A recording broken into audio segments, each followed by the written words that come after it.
السلام عليكم، اهلا بكم في حلقة رقم 3 من سلسلة جيت فور بيجنرز. النهاردة هنتعلم ازاي بقى نعمل سيت اب للجيت على الجهاز بتاعنا. هنيجي كده على جوجل ونكتب جيت، هنيجي نختار داونلودز، هنيجي هنا انت على حسب النظام بتاعك.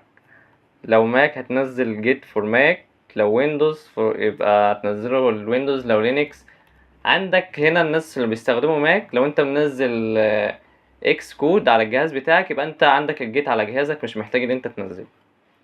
طب احنا الجهاز بتاعنا ويندوز فهنختار ويندوز. هنيجي هنا كده نشوف ايه الفيرجن بتاع الجهاز بتاعنا، احنا 64. طب هنا جيت فور ويندوز 64 سيت اب اهو يحمل اهو. هنفتح الفايل بتاع جيت.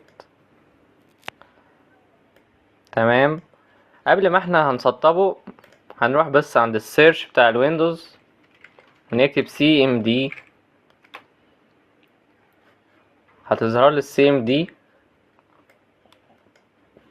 هنكتب هنا فيها get space شرطتين كده version windows enter. طب ايه اللي انا كتبته ده؟ اللي انا كتبته ده كوماند عبارة عن امر كده. بقول له ايه؟ انا بقول له انا عايزك تقول لي الجيت الفيرجن المتسطبه على الجهاز بتاعتي فيرجن كام. فهنا اصلا هو بيقول لي الكوماند جيت دوت، الامر اللي اسمه جيت مش موجود على الجهاز بتاعك. اهو لما يقول لك get is not recognized as internal or external command يبقى get مش موجود اصلا، يبقى احنا محتاجين نسطبه. تعالى كده بقى نروح للفايل بتاع get، هنيجي ندوس next next و هنختار هنا. هو هنا مختار لك نوت باد، اختار نوت باد. لو هو مش مختارها لك دور عليها واختارها. ليه هختار نوت باد؟ هنا بيقول لك choose default editor used by get، عايزك تختار الديفولت اديتور اللي انت هتستخدمه مع جيت. الديفولت اديتور ده هيعمل لك ايه؟ يعني لما انت تيجي تعمل كوميت لاي تشينجز، كوميت للتشينجز يعني انت عملت تعديلات في الكود بتاعك وعايز تحفظ التعديلات ديت، فبتعمل كوميت. كوميت دوت مش بس انت بتحفظ التشينجز دي عندك في الهيستوري، عندك في الفيرجنز اللي معاك، لا انت كمان بتعلمها برسالة، بتحط مسج ان انت عملت ايه في التشينجز ده. ان انت مثلا عملت اليوزر ان هو ممكن يضيف برودكتس في الكارت، فهتكتب كده رسالة على التشينج اللي انت عملته ده، انت عملت ايه، توضح برسالة. فاسهل اديتور اللي انت توضح بيه برسالة اللي هو النوت باد. ممكن تستخدم في اس كود، ممكن تستخدم نوت باد بلس بلس اللي يريحك، بس في البداية الاسهل نوت باد. هنيجي نعمل نيكست. هنا بقى قايل لك اختار الانيشال برانش بتاعك، اختار النيم بتاعه. هتسمي الانيشال برانش بتاعك ايه؟ هل هتسميه ماستر ولا هتسميه مين؟ طب ايه الفرق ما بين الاتنين؟ هو مفيش فرق، هو بس ده مجرد اسم انت هتحطه للانيشال برانش بتاعك. ايه هو الانيشال برانش بتاعك ده؟ البرانش ده الكونسبت ده هنبقى نتكلم فيه في الفيديوهات القادمة زي ما احنا بنقول كل حلقة. البرانش دوت مبدئيا يعني انت لما بتيجي تعمل اول كوميت ليك للكود بتاعك بيتكريت لك باي ديفولت برانش. البرانش دوت بيبقى اسمه ايه؟ بيبقى اسمه ماستر برانش.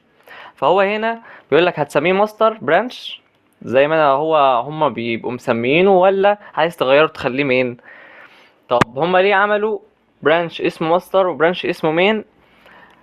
لان الديفلوبرز، مجتمع الديفلوبرز قال ايه؟ ان كلمة ماستر ديت ليها علاقة بالماستر والسليف. ماستر والسليف يعني السيد والخادم. فهو هنا فيها عنصرية، فقال ايه؟ لا احنا عايزين نغير الاسم ماستر ده، خلينا نخليه اسم مين. ماشي، وطبعا اللي يريحك يعني ايه في التسمية. بس انا قلت اوضح لك ليه هم عملوا برانش يسموه ايه مين في الاختيارات في السيت اب وانت بتسطب.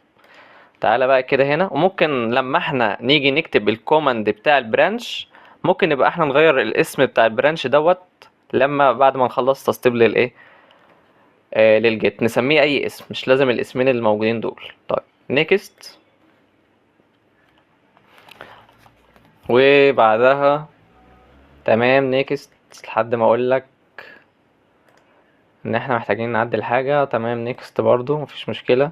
نيكست نيكست نيكست نيكست انستول تايبنج تو anyway. اوكي ماشي. ده بس عشان ايه، انا كنت محمل جيت قبل كده على جهازي ومسحته، فايه طلع لي الرسالة دي. طيب هو هنا بيحمل اهو، بيعمل انستوليشن. تمام كده الجيت اتسطب معاك. تعالى بقى ايه بيقول لك اهوت ده الفيرجن بتاع الجيت اللي متسطب على الايه على الجهاز بتاعك. تعالى كده نتأكد. لو رحنا عند الكوماند اللي احنا كنا كتبناه قبل كده، تعالى كده نجرب تاني اهو. قال لك برضو نفس الفيرجن جيت فيرجن 2.5.0.1. طب هو هنا لو مش ما ظهرتلكش ديت، قال لك برضو جيت از نوت ريكوجنايزد، ده معناته ان الكوماند بس السي ام دي بتاعتك محتاجه تعمل لها ريفرش. تراستر جهازك بقى او ايه، او هنا قبل لو مش عايز تراستر جهازك دلوقت ممكن تروح تكتب في السيرش بتاع الويندوز باور شيل، تختارها كده. باور شيل ديت لو كتبت فيها الكوماند اللي احنا لسه كاتبينه اللي هو get version، هيظهر لك هنا من غير ما تبقى محتاج ان انت تعمل ريستارت لجهازك لو هي ما ظهرتش في السي ام دي. بس في حاجة تاني هنعملها اخر حاجة معانا في الفيديو، اللي هي انت دلوقتي لما تيجي تعمل تشينجز عندك في الكود بتاعك، خلاص عملت الابديتس والكود بتاعك تمام، عايز بقى ترفعه في الريموت ريبوزيتوري زي ما احنا كنا قلنا قبل كده، عشان التيم بتاعك يشوفه وياخده ويعدل عليه. ونعمل كده بقى ازاي؟ الاول طبعا احنا هنبقى نعرف اللي احنا نرفعه على الريموت ريبوزيتوري فيما بعد في الفيديوهات القادمة. احنا بس عايزين ندي لنفسنا اسم، ان احنا نبقى معرفين للريموت ريبوزيتوري مين اللي رفع الملف دوت او رفع التغير ده. طيب نعملها ده ازاي؟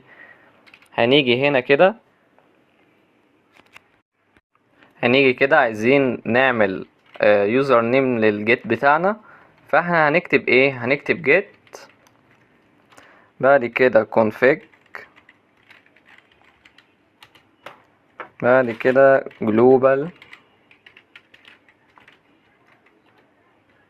ناخد بالنا ان الجيت كيس سنسيتيف، يعني تكتب الكلام زي مثلا انا كاتب كده lower case او upper case تكتبه زي ما هو. طيب user name user dot name، و تقول له النيم بتاعك. انا هكتب هنا محمد. تمام قبله مني، طالما مطلعلكش ايرور يبقى هو قبله ايه منك. طيب تعالى بقى نحط، انت حطيت اسم. طب انت عايز بقى تربط، انت حطيت اسم، انت بقى عاوز تربط الايه الاسم ده بقى بالاكونت بتاعك اللي على جيت هاب. مش احنا الريموت ريبوزيتوري بتاعنا اللي احنا هنستخدمه هو جيت هاب؟ طب احنا عايزين الاكونت بتاعنا اللي على جيت هاب عشان هو ده اللي بيديني الخدمه بتاعت الريموت ريبوزيتوري. هتعملها ازاي؟ هتكتب جيت config global نفس الشكل اللي انا كاتبه ده كده، وهتكتب له user دوت ايميل، هتيجي هنا تعمل دبل كوتس كده واكتب بقى هنا الايميل بتاعك بتاع جيت هاب. تمام هو ما طلعليش اي ايرور، فهو كده تمام قبل الايه الايميل مني. عايز اتاكد ان هو فعلا يعني انا خلاص سجلت النيم والايميل بتاعي على الجيت، فهاجي هنا اقول له ايه الجيت config global ديت، وبعدها اكتب شرطتين تاني واكتب list اهو. لو طلع لك النيم والايميل بتاعك اللي انت كتبتهم تمام، يبقى كده بقى انت سطبت الجيت وربطت الجيت باليوزر ايميل بتاعك، يبقى الاشخاص عارفينك وعارفين مين الشخص اللي رفع الابديتس دي. بس ولو انت وصلت لهنا شكرا جدا ليك، و ما تنساش تعمل سبسكرايب ولايك وشير عشان ده بيساعدنا اكمل، وشكرا جدا ليكم.